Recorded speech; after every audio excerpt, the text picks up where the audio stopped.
Hi everyone, welcome back to the Technion CCE Deep Learning course. I'm Tal, and in this tutorial we are going to ask how we can utilize previously acquired knowledge to adapt to new tasks or new domains quickly. Now today companies have the resources to train very large models on huge amount of data. And even though we can train these models ourselves, we can take advantage of these models to our own data, even if we have little amounts of it. Now, in general, we use the term transfer learning to describe the process of transferring knowledge from pre-trained models to new tasks. So, let's begin. Okay.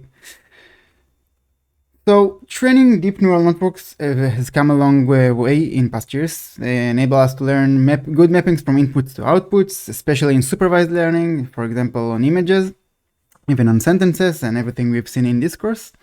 However, in the case that sometimes our model struggles with generalization to unseen data during training. So, how can we better utilize or make our models better at inference time, right? At test time. Now, the traditional supervised learning paradigm breaks down when we don't have sufficient labeled data for task or domain we want to train our models for. So we know that deep learning flourishes when we have large amount of data. But what if we have very little amount of data and our data is high-dimensional? So for example, we only have limited number of labeled images. Can we still use deep learning? So the answer will be yes, and in this tutorial we will talk how. So another example would be if you want to train a model to detect pedestrians on nighttime images.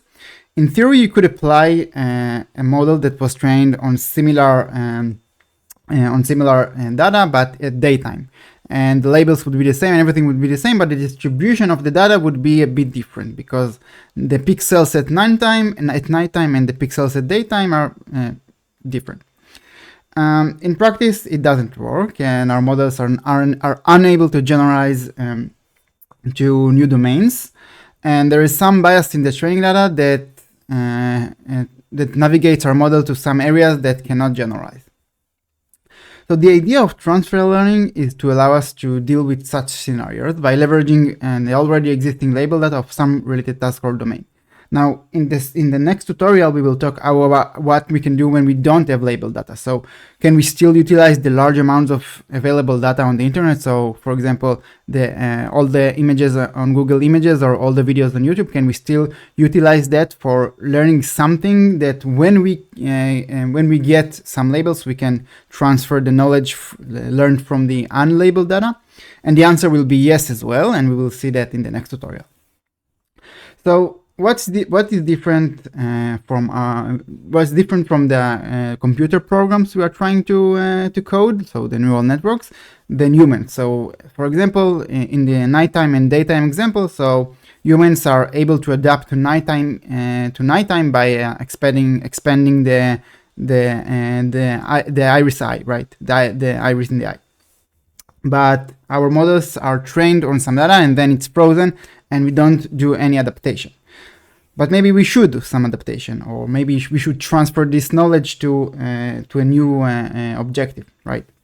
So this is the idea of transfer learning. We will have something called a source domain or source task, and then we will train our models in this domain.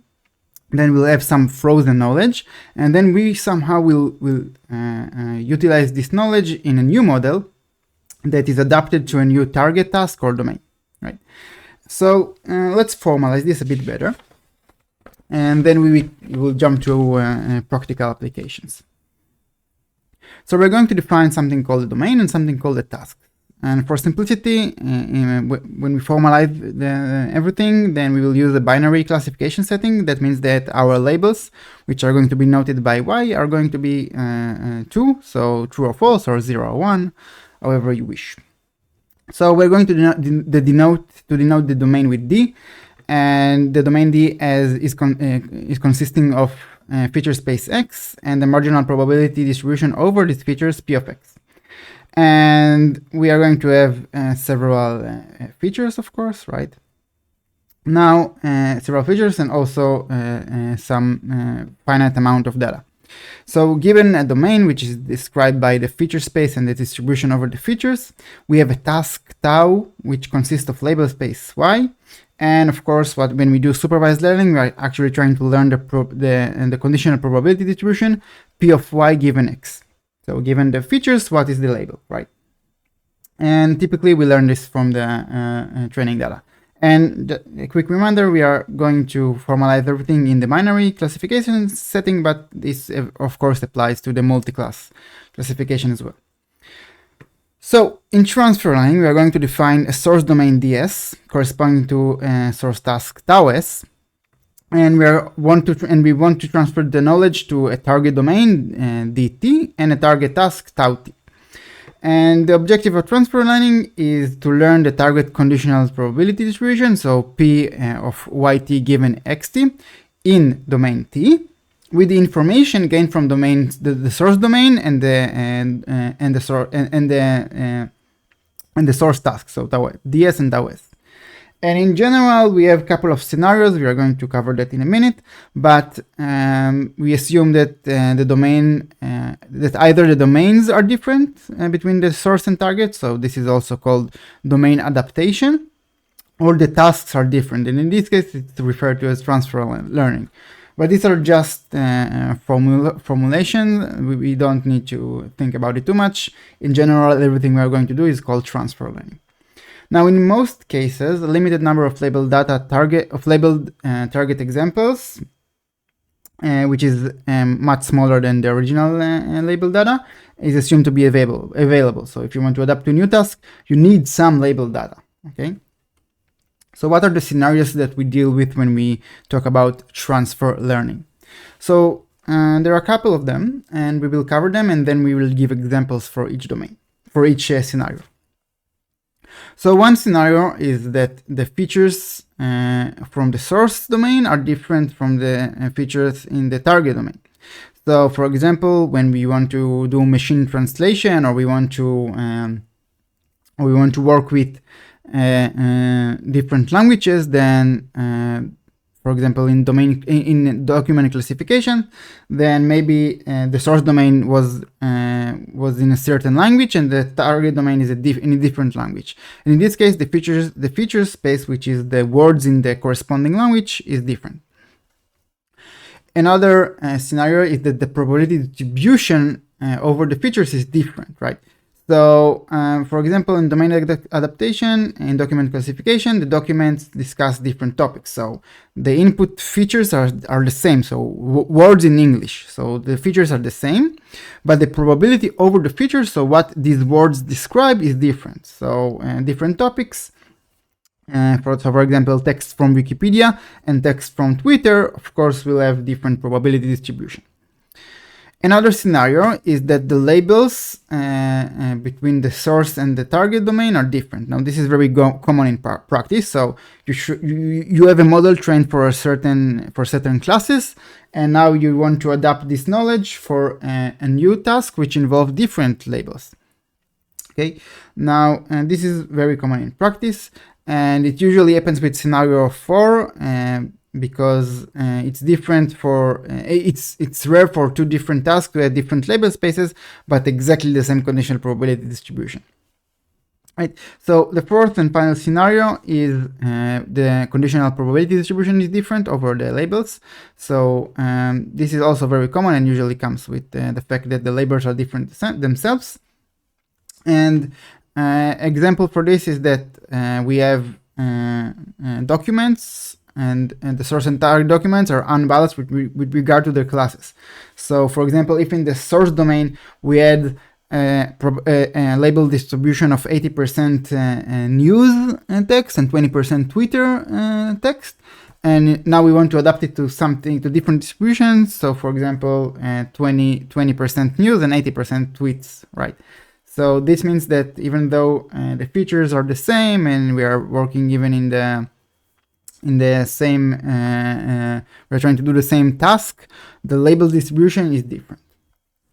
So let's demonstrate this with a couple of very popular applications.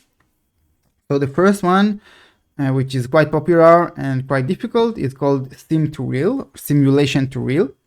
And the idea is that when we work with real hardware, so for example robots or autonomous driving, it's sometimes expensive or even dangerous to actually move or use this hardware. So it's expensive to let a car go on the road. We need maybe fuel, we need energy and everything. And for robots, they move slow, and and it takes time to collect data with them.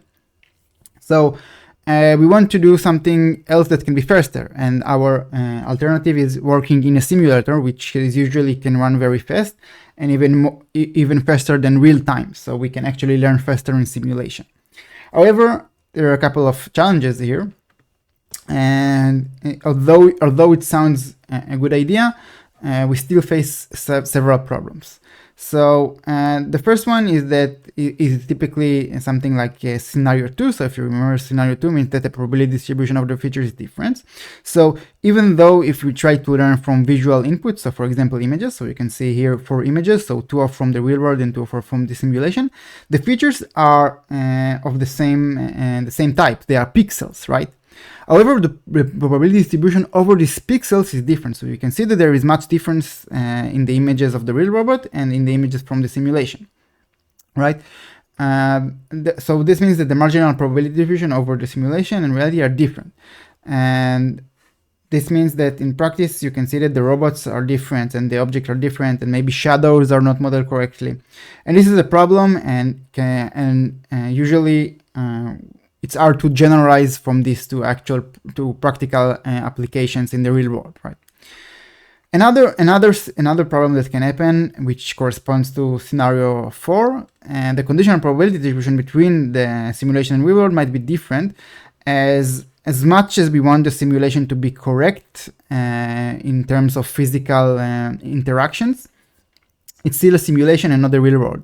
So we want the simulation to be as accurate as possible, and we still work on that. So we make simulators better over the years, but they are still not perfect. So what they described, so the physics they describe, the dynamics, right, are different than the real world, where we actually have contact and friction and everything we are familiar from the real world.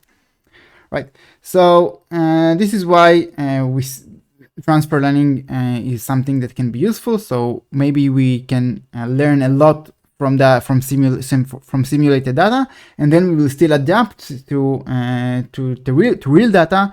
And we usually don't have much of it because it's expensive or dangerous to collect. Another common application is generally called domain adaptation.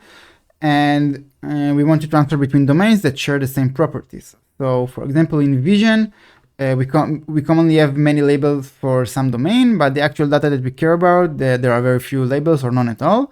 And even if the test and training data look the same, the training data may still contain bias that is imperceptible to humans, but the model can still exploit and overfit to the training data. Now, we've seen this in the CNN tutorial. If you remember, there are still challenges and problems with CNNs, like overfitting to the background instead of for the subject, right? And also,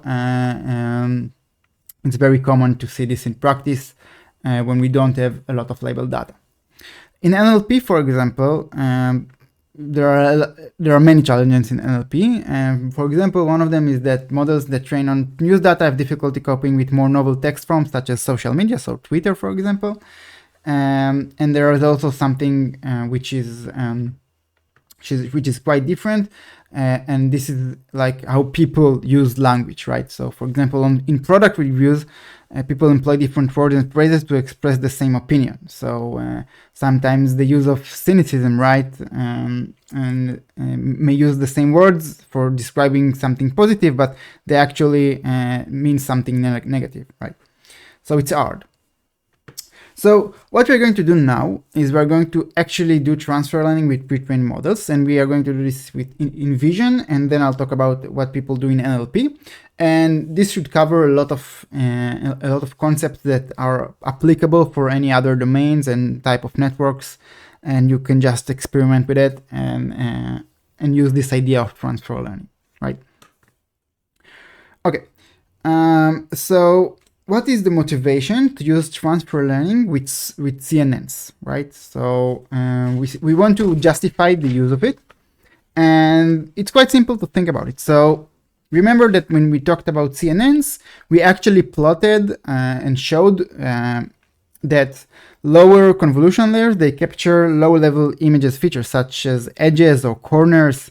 And as you go deeper in the network, the convolution layer capture more complex details such as body parts, faces, and other compositional features. So these features might be actually useful for any other task that you are trying to achieve. Now, what we see in practice in the structure of convolutional layers and fully connected layers is that the final fully connected layers, they are generally assumed to capture the information that is task specific, right? So for classification, the fully connected the fully connected networks are the ones that actually sum the information from that summarize the information from the convolutional layers and adapt it and utilize them for the task you are doing. So if you're doing classification between animals, then you take all the features you extracted from the images, and then the fully connected process them and learn from them how to classify animals. Right. So if you want to now do a new task, and for example, you have very low amount of data, can you utilize pre-trained networks that were trained on large amount of data, even if it was supervised learning over 1,000 classes that are very different from what you're doing now? So the answer is yes, and the idea is that we can use transfer learning, or the idea of feature extraction. We are going to take pre-trained networks that were trained on large amount of data, probably with a lot of labels even. And then we are going to take this and either just use the extracted features to train a new network, or we can actually use this information, so the convolutional neural networks, as a good initializations for a network of the same structure. So you can think of it as smart initialization, and this is also called fine-tuning, right? So we're going to move the weights to adapt to our own task, but we are going to initialize these weights with values that were trained for a different task. So in practice, we either keep the pre-trained parameters fixed, we just use this information or this network frozen, pre-trained, we just extract the features, or we actually tune them with a small learning rate. So basically, we're going to initialize our network, which is going to have the same architecture, but instead of randomly initializing the weights, we are going to initialize them with some weights that were good for some vision task. Okay. And the idea is that we don't want to forget the previously acquired knowledge, and this is quite common in practice. So here's the idea. We have ImageNet. So most of the pre-trained networks in vision that we're using supervised learning are trained on ImageNet, which has 1,000 classes, which is a lot, and millions of images. So what people did, they had the resources to train a very large network on ImageNet. So they randomly initialized weight, trained a very large network, classified 1,000 classes, and now it's done. The model is trained, it has good accuracy, hopefully. And now what we are going to do is we're going to take these weights, right, and then use them as initializations to our new model, which is going to learn new labels, other labels, which are not from ImageNet, right? So we are going to start our training from a good point, a good minima for very large amount of data. So let's do this in practice, and we were going to talk about the different flavors of transfer learning. So I've already mentioned them. So we can do feature extraction. So this means we keep the pre-trained model, pre-trained backbone frozen, and just add new fully connected layers, for example, and train them over these extracted features. Or we can actually fine-tune, so we can actually train the whole network, so all of the parameters are trained, but we initialize them from a good point. We initialize them from a point where we know that ImageNet can be classified correctly. Now what we're going to do is we're going to take a data set of ants and bees, very low amount of data, of labeled data of ants and bees, and you can see here what it looks like. So very, very hard images, right? So these left two are ants and the right two are bees, so very difficult. And we're going to actually use feature extraction to train a new network quickly, very quickly, by using pre-trained network. So there are two flavors. So fine-tuning the ConvNet. So instead of random initialization, we initialize the network with a pre-trained network like VGG, for example, which is trained on ImageNet 1000 dataset. And the rest of the training looks as usual, except for usually using a lower learning rate. So we know that these weights are good for classifying ImageNet, so we don't want to move too farther away from them, right? And perhaps overfit or forget completely what the network has learned, right? So remember, we have low amount of data. The other option is just using the ConvNet as a fixed feature extraction. So here we're going to freeze the weights for all of the network, except for the final fully connected layer, which is what usually is in charge of doing the actual task. And this last fully connected layer is replaced with a new one, which is going to be trained from scratch. And its input is just the frozen features, right? And the advantage of this type of approach is that it's very quick to train because we are going to train only a very small amount of parameters, so just a single layer or single fully connected layers. However, so it's good. It's good to start. It's always good to start with the network, with the pre-trained network as frozen, and just take its features, see how it works for you. But if you see that the performance is not to your liking, then you can actually fine-tune. So you can just enable the gradients for the entire network and just initialize the network, the weights with something that we know it works well, and then train everything, right? So this usually takes longer because a lot of weights are needed to be trained, right? So let's see how we can implement everything, and you can try it on your own data, even if it's very small, because we are only going to do a very small training procedure. So usually when we work with images and we have low amount of data and we want to do fine tuning or training with feature extraction, it's a good practice to use augmentations just to enrich our data a bit better, a bit more, right? So we want to utilize our data as best as possible, and usually we have small amounts of it, so we want to enrich it however we can, if we can't collect more data, of course. So using augmentations is a good practice, and here we're doing a horizontal flip and taking a random crop. For the validation, we don't care about the augmentation, so we just take the center crop, and that's enough.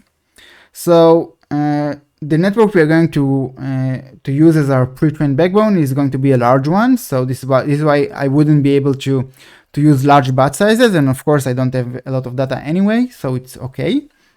We are going to take and create datasets like we always do, and we've seen so we are going to have a binary classification, right? So two classes. However, the pre-trained network we are going to use was trained on ImageNet, so it has 1000 classes. So we are going to need to change the last layer. So we'll see how we can do it. Now, an important thing to do is when you use a pre-trained model and you don't want to fine-tune it, you don't want to train all the weights, then you need to turn off its gradient. So you need to set the required grad attribute for each of the parameters you don't want to train to false. Now remember that each operation on a tensor with requires grad equals true means that a graph is built and gradients and activations are cached. So that means more memory. And we don't want to do this. So this is why we need to turn off the gradients for every part of the network that we want to keep frozen. Now, it's very easy to do in PyTorch, especially if you don't need some specific layer to be without gradients. So there are two approaches here. You can see both of them. I think approach one is simpler. So basically, you call model.requiredGrad false or true, depending if you are feature extracting or fine tuning. So if you are fine tuning, then you adapt the entire set of weights, so you need everything to be turned on. So all the weights need required grad equal true, but otherwise set it to false, and everything will be faster, and no memory will be used to cache gradients for this part of the network. Another approach is just to iterate over the entire parameters. Now this is useful when you want to turn the gradient to turn off the gradient for specific instances. So for example, you can check if the layer or the parameter is of some type. So for example, if it's a linear layer, then you can turn it off, or if it's a CNN, turn it off. But it's usually good practice to just turn everything off or on, and then you can manually turn off the gradients for specific layers. I'll show you how we can do this later in the tutorial. Now, after we turn off the gradients, we actually need to replace the last fully connected layer and reshape its dimensions to output the number of classes we have, right? So the pre-trained network, they were trained on ImageNet, and ImageNet has 1000 classes, but here we are going to do a binary classification, so 2 classes. So we need to replace the last layer and reshape it accordingly, right? Okay, so let's see how we can do this. So first of all, what you need to know here is that Torch Vision has a lot of pre-trained models, and there is a large catalog you can just pick, and with a single line of code you can download the pre-trained models and use it to your own. You can use also the list models function to see what models are available. They keep adding models as the library version is updated. Okay. So the first thing we do is we have a function, initialize model, that you can modify to your own users, and it's going to take a model from Torch Vision, and you can add and you can add as many as you want. Just see what is available on Torch Vision. We are going to give it the number of classes we want. So if we are going to do a binary classification, then the number of classes is going to be 2. So we are going to replace the last layer of the pre-trained ImageNet model to 2. We are going to use the feature extraction flag to initialize the model with gradients off or on. So if you are doing fine tuning, then we need to turn the gradients on and otherwise off. And of course, you can decide if you want to just take the architecture from Torch Vision or actually load weight. So basically, you can, if you're interested in training ResNet 18, then you don't have to, you can just use the architecture. You don't have to use the actual weights. So you can just start with a randomly initialized weight and train from scratch and just use a similar architecture. So this is why we use the flag use pre-train. Okay, so there are so each model has several types of weights, okay, and you can see the available type of weights on PyTorch on the PyTorch website, but in general you can use the default. It's the best checkpoint they have currently. Okay, so we just don't use weights. So let's see. So you can see all the type of models that are implemented in this function already. We are going to use VGG, so let's focus on what we are doing for VGG. So we're going to load VGG 16 from PyTorch. So we're going to use the default weights. So it's going to download the checkpoint for ImageNet. And then we're going to turn off the gradients, right? So if we are feature extracting, then the gradients will be turned off, and otherwise they will be turned on. So requires grad will be equal to true, right? Now we are going to replace the last fully connected layer with a new one, right? Which is going to be with the correct number of classes. So the last layer as input features, num features. We can just take it from the last linear layer. So we have this field, each linear layer in PyTorch has this field that's called in features. So we can just access what is the input dimension. And we are going to initialize the new layer, which has the output and the correct output classes, right? So 2 in our case. Otherwise, if you'll take a look at the out features, you can see that it is 1000 because the original one is for ImageNet, right? So for each network, there is different fields. So you need to see which fields you are modifying. Now you can actually modify larger portion of the network. So we can actually add even a larger layer. So you can actually replace the last one with nn.sequential and then just MLP with a couple of layers, or you can even access the CNNs and replace them. And the way to know what are you modifying, then you can just print the model. So you can just print VGG. So when you initialize the model, you can just print it and you can see the type of layers, right? And in this case, we access classifier and the sixth the 6 input. It was a linear layer with input features 4096 and the output features were 1000, and we just replaced it to 2. So this is the new layer that we added. And you can modify any part of it. So you can just replace, like we did here, every part, like we did here. You can just replace any part of it that you want and initialize it with any layer that you want. And of course, you need to match the dimensions, but of course, this is need a bit more of playing with the model and printing everything, but you can get it right.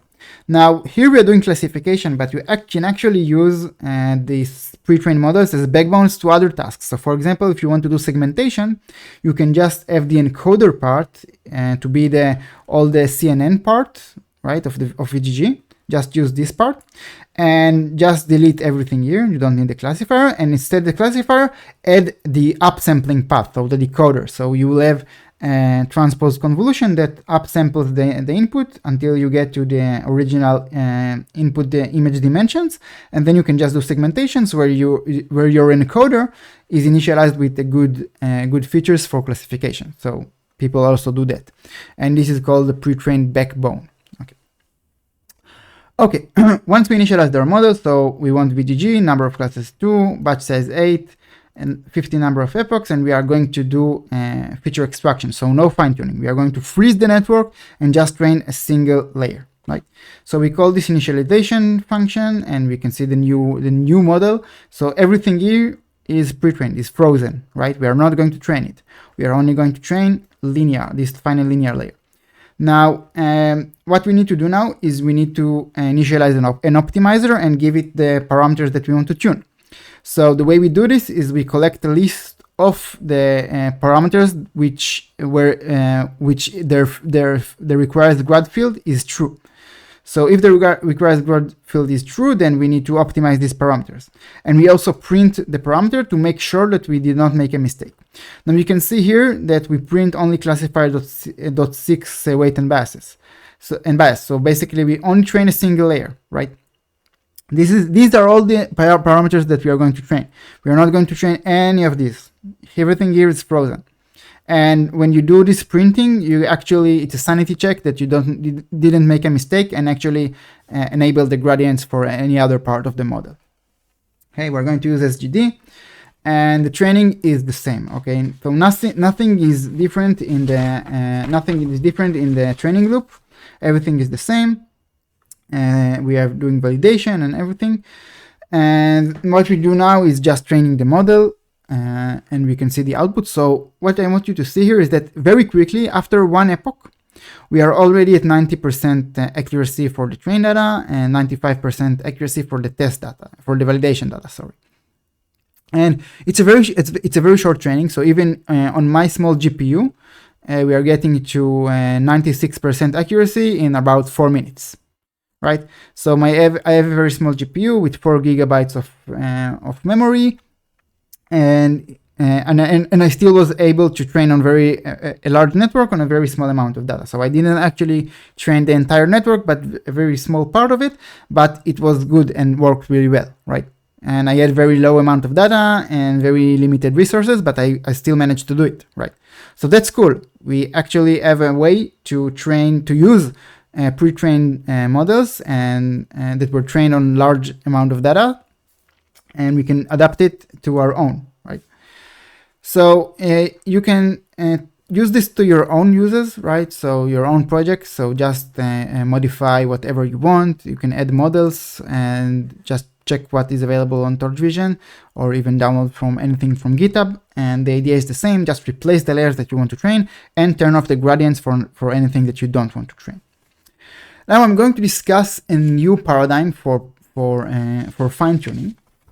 Or using pre-trained models, and I really like this approach because it works on very large models, and especially for NLP, where we have now very large models, like with billion parameters. And the idea is called low-rank adaptation fine-tuning. So how can we still fine-tune pre-trained models that are very large, and some of them even might not even fit our GPU memory, but still have a cheap process of fine-tuning? So the idea is to use something called low-rank adaptation, and the idea is that we are going to adjust a small low-rank subset of the model's parameters. So just like we replaced the last layer in the previous example, we are now going to fine-tune. So we are going to train more parts of the model, but we are going to do this in a low-rank approach, which means that we are not going to train the entire set of weights, but only an approximation of the update. So let's try to understand what it means. And it's very simple in practice, right? And low-rank adaptation allows for efficient fine-tuning of very large models on task-specific data, and it significantly reduces the computational cost and time required for fine-tuning. So if you are going to do a project in NLP and you want to use some large pre-trained language model, then the way to adapt it to your task would be usually this idea. Now we have two flavors of it, which are so we have LoRA and DoRA. So DoRA builds upon LoRA and improves upon it, and it's quite recent. So we have implementation for both of them, but use whatever works for you. Okay. So the first one is LoRA, so it stands for low-rank adaptation, and the idea is as follows. Let's say we have a weight matrix with dimensions di by do, right? So in regular training or fine-tuning, like if you set the feature extraction flag from above to false, then you would be training the entire network. But the initialization would be the W that were good for ImageNet. So in regular fine-tuning or training, when you're using gradient descent, of course, the weights are updated in the fashion of W updated is equal W plus delta W, right? So you take the previous W and you just change it a bit. So this is the delta W that comes from the update. Now, LoRA proposes an alternative method for this update. So the idea is to learn a low-rank approximation of this delta. So we are going to keep this frozen, right? So we are not going to move very far from the original W. And we're going to learn this delta W by an approximation, which is a matrix multiplication of AB. Now, A, its dimension is di by R, and B is R by di. And R is going to be a low rank approximation. So usually R, which is called the rank, is very small in compared to the input and output dimensions. Now, this is very similar to singular value decomposition, so SVD, if you're familiar with. And we are going actually to learn this A and B. So A and B are going to be weights, and they are going to be trained or learned.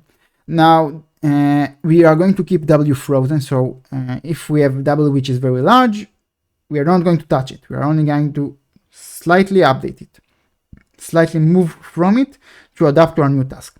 Now, I want to give you a sense of why it's good and it's important to use this approach. So potentially, we can save a lot of memory. So let's say di equals d out, which is 1,000. So we have 1,000 by 1,000 weight matrix, right? So this is 1 million parameters. So if you were doing regular fine-tuning or regular training, you would need to train 1 million parameters, okay? However, if you consider a very low rank of 2, then we are only interested in training this delta W, which is approximated with low rank approximation, so AB. So this means A is going to be 2,000 parameters and B is going to be 2,000 parameters. So this amounts to only 4,000 parameters, which is crazy. So if you compare 4,000 to 1 million, it's a factor of 250, which is a very good way to save memory and compute. So this means that we are going to keep the pre-trained W frozen and just going to train the approximation of this delta W, and this usually is much faster. And now we are going to implement everything, don't worry. Now, not long after LoRA came DoRA. So DoRA is a weight-decomposed LoRa adaptation, and the idea is going to be the same. However, the authors of DoRA noticed that actually LoRa either increases or decreases the magnitude and direction updates proportionally, but seems to lack the capability to make only subtle directional changes as found in full fine-tuning. So they propose to decouple the magnitude and directional components. Now, remember that there is a principle that any vector can be represented as a product of magnitude, a scalar value indicating the length, and its direction. So a unit vector indicating its orientation in space, so the direction, right? So the idea in DoRA is that to introduce another learned parameter, which is m, which is going to be the magnitude, and we are going to normalize the weight so they are the unit direction, right? And in practice, you can see here the differences. So basically, we are going to similarly freeze W. We are going to have A and B from the original LoRA, and we are also going to add the magnitude m. And then we are going to calculate m multiplied by v. So this is v, right? And then this is the new update, and we're going to implement it in a minute. Now, in terms of numbers, so LoRA and DoRA are both good, and you can see that DoRA is slightly better, and it is a sound approach because the theory behind it, or the empirical analysis that they did, is actually convincing that the magnitude and direction should be considered as well. Okay, so let's implement this. So we are going to have a layer, so a low rank layer, and we are going. So in this example, we are going to fine tune or change only linear layers, so we don't touch anything else. So in our VGG example, we are going to just update a linear layer. So the input to initialize this layer is the original layer that you want to fine tune. You need to give it the rank, so the rank is the low rank approximation you want to do, and alpha, which is a scaling hyperparameter, and I'll show you what typical numbers for alpha look like. Now here is a flag to use DoRA or LoRA. So if you use DoRA true, we will actually have we have more parameters, which is the magnitude. Okay, so what we have here. So the input and output of this layer is the same as the original, right? So if we are going to do delta W, then we need the delta W to have the same dimensions of the original W, right? Now we are going to learn A and B. So A and B are both weights parameters, which are initialized as follows. And you can see that basically they are going to be learned. So the matrix is in by rank and rank by out. Now, if you use DoRA, then we are going to need to learn the magnitude, and we initialize the magnitude with the norm of the current weight matrix. So we just calculate the norm of the weight matrix, the current weight matrix, so linear.weight, so the input to the layer, and we calculate its norm. Now, for the forward pass, then first we need to calculate the actual approximation, so AB, right? So the matrix multiplication. And if we use just LoRA, then we just do the update as usual. So we take the original weight, which is frozen, so the requires gradient field is false, and we just add the scaling multiplied by AB, right? And otherwise, and then you just apply the linear combination as usual. But if you use DoRA, then you need to calculate V, the direction, and the magnitude, right? So you have the numerator and denominator, right? And the numerator is very similar to the actual LoRA update, so AB, right? And then you need to calculate the norm, right? So just the unit direction. And now, so the V is numerator divided by the denominator, and now we need to consider the magnitude, which is the trained weight, right? M multiplied by V, and this is the delta W. This is the new weight, right? And now what we're going to do is just the usual linear combination. So we take X, the input to the layer, just like in linear layer, we multiply it by the new weight, and we add the bias. Now the bias is we don't touch it. It's the same one from before. It's not trained. So let's see what we can do with low rank layer. So we are going to use VGG from before. We turn off its gradient, and now we're going to take one of the linear layers. So this one. And we are going to replace it with a low rank approximation. So we are going to fine tune classifier.3, this part here. And we also need to change the last layer again and train it from scratch because we changed the output dimensions to 2. So we are going to use a low rank approximation of 4, and the scaling parameter alpha is 8. So we can take a look at the paper to see what typical values for alpha are, but it should be around this range. So the first thing we do is replace the linear layer that we want. So we are going to initialize the low rank layer. We are going to give it the original linear layer. Then the rank alpha, and we use DoRA here. Now we also need to replace the output layer because we still have two classes, so we need to train it from scratch. So when we print the new model, you'll see that we have low rank layer here and the final linear layer. Both are going to be trained. Now, when we do the parameter to update loop to give the optimizer, you can see what are the trained parameters. So we have A, B, and M for the low rank approximation, and for the final layer, we have the as before the weight and mass. Now, training is the same. Okay, same training loop. Okay, and you can see different dynamics here. But what's interesting is that we actually, so it takes longer, so we have more parameters to train here, so it took 6 minutes, but we see that we can reach much higher accuracy. So in this case, we actually tuned or ran another set of weights, and we actually were able to get to 98% accuracy on the validation, which is quite good. However, you can see that you don't need to train too much, so we needed to early stop because we reached the best accuracy around the third epoch, right? So right here. So keep that in mind. LoRA and DoRA usually don't require a lot of training, which is good, right? Okay, nice. You can take this, use this for your own projects, of course, and of course, it's an art to pick which layers I'm going to fine tune. So in this case, we fine tune only one layer, but we can actually find the entire set of linear layers in the final part of VGG, right? Okay. Now, what happens in NLP is in NLP we have very large models, but not we have a lot of data, but most of it is unlabeled, right? So we have a shortage of labeled training data. Now, because NLP is very diversified and we can come up with many types of tasks, and it's hard to get labels, or it might get expensive. What we see in NLP is that we can now take a lot of data from the internet and just use some pre-training approach to learn good representations. And then when we get some labeled data, we can actually use these representations that were trained a large amount of data to adapt to the new task.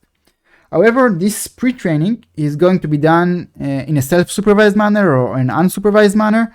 So basically, we are not going to use labels for the pre-training step. And this is going to open the next tutorial, which is what we can do when we don't have labels, but we have a large amount of unlabeled data. So we can do self-supervised learning or unsupervised learning, and the idea is to learn good representation. And this field is usually called representation learning, self-supervised learning, right? And one example for this is one of the first examples for this comes from Google.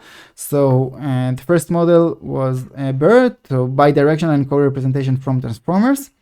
And the idea is that to take a lot of data and learn good representations for sentences. And what we can do is take a very large model. So BERT comes in different flavors. So what we had back then is base and large. Now today 300 million parameters is not large at all. Now we are talking on a billions scale, right? And the idea is that to train it on 800 million words or the entirety of Wikipedia. And the idea is that now we have a lot of unlabeled data, but how can we still create tasks or invent tasks that will help us learn good representations? So BERT invents two tasks. The first one is masked language modeling. So basically, we are going to take our input and randomly mask several words, and then we're going to ask the model to complete these words. So basically, we are creating a classification task, so we need to classify the right words. So basically, we created a classification task from unlabeled data, and if the models accurately predicts the right word here, then it means that the representation that was learned for the sentence is good. Okay, so this is one way to do this. Another way, and BERT actually does these two tasks, is just to take corresponding or consecutive sentences and just create a binary tasks of predicting whether two sentences are consecutive, right? So it's very easy to create this data. So you just So let's say you have a paragraph, then every 2 consecutive sentences get the label true, so is next sentence. And then you can just randomly take sentences from your data and give them the label not next sentence, right? So this is the binary classification. So BERT has 2 heads. One head to do the language, math language modeling, and another head to do the is next sentence, and they are trained together. And basically the representation that is learned from this text is useful for other tasks. So basically what you can do now is you can go to Hugging Face, for example, right? And then download the BERT model, you input it, your text, you get numbers, you get a representation, and then you can just use the representation to do any other task. So now you have labels, so you can do classification, and the input features are the output of the pre-trained model, right? And you can also fine-tune and actually update the weights of BERT, but usually it's not needed, and you can just use the pre-trained one, and it's a good feature. It's a good feature representation for text data. And you can actually do this with anything, with any kind of model. And there are a lot of models that came after BERT. So we have Roberta and Elmo and many other models. You can take a look at the Hugging Face app to see what models are available. Right. So this is the end for this tutorial. And in the next tutorial, we are going to talk about representation learning and self-supervised learning. Now, before we end, I want to give you a taste of why it's important to learn a good representation. So we have a lot of data available, but most of it is unlabeled, and we still want to make use of it, right? And maybe at some point in the future, we are going to get labels, and we don't want to do a long training process. We just want to use something with or utilize the knowledge that we have already acquired.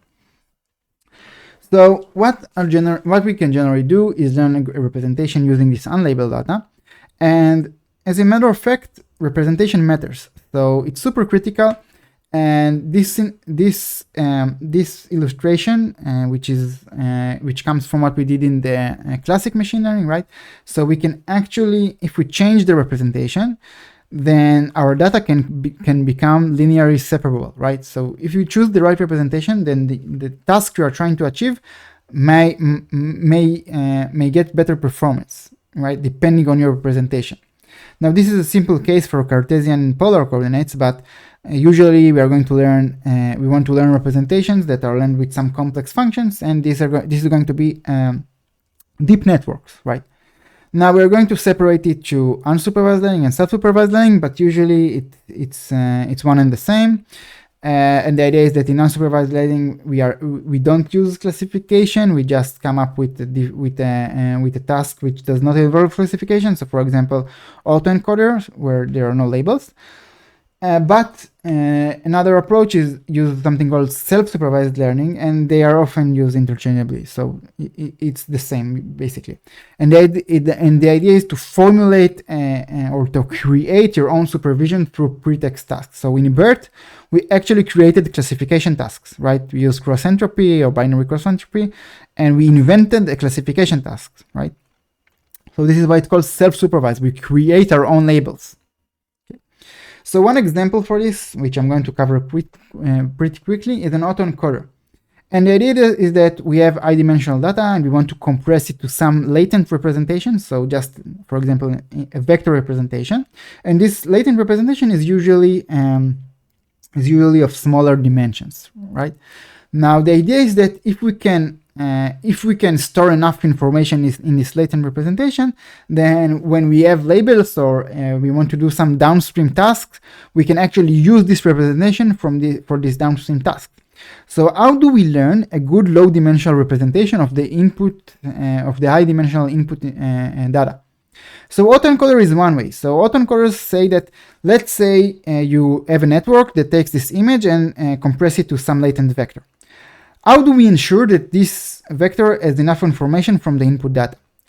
So the idea is that we can actually reconstruct it using this decoder. So if we are able to reconstruct the high-dimensional input from the low-dimensional input, then this latent vector probably stores informative or good information that can be used for downstream tasks. So basically, if you're able to represent all this information in a low-dimensional vector, then you learn the representation which is sufficient for other tasks. So autoencoders are simple, and they are very simple to implement. We just have an encoder network, a decoder network, and all we do is reconstruct. So we are going to have like a reconstruction error objective. So for example, the MSE between the pixels or the binary cross entropy between the pixels doesn't matter, as long as this bottleneck representation here stores all the information.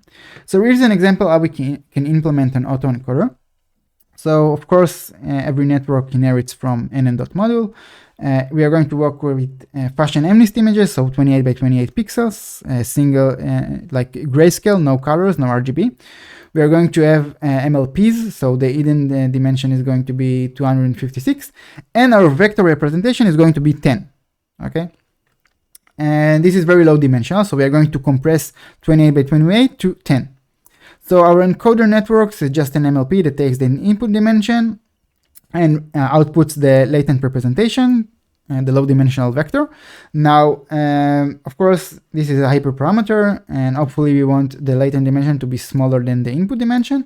And of course, you can do convolutional neural networks and whatever you want here. So this is just a simple example. MLPs work fine, I guess, for this kind of data, but for CIFAR10, this won't work very well. So you will need to use like a convolutional encoder and a convolutional decoder.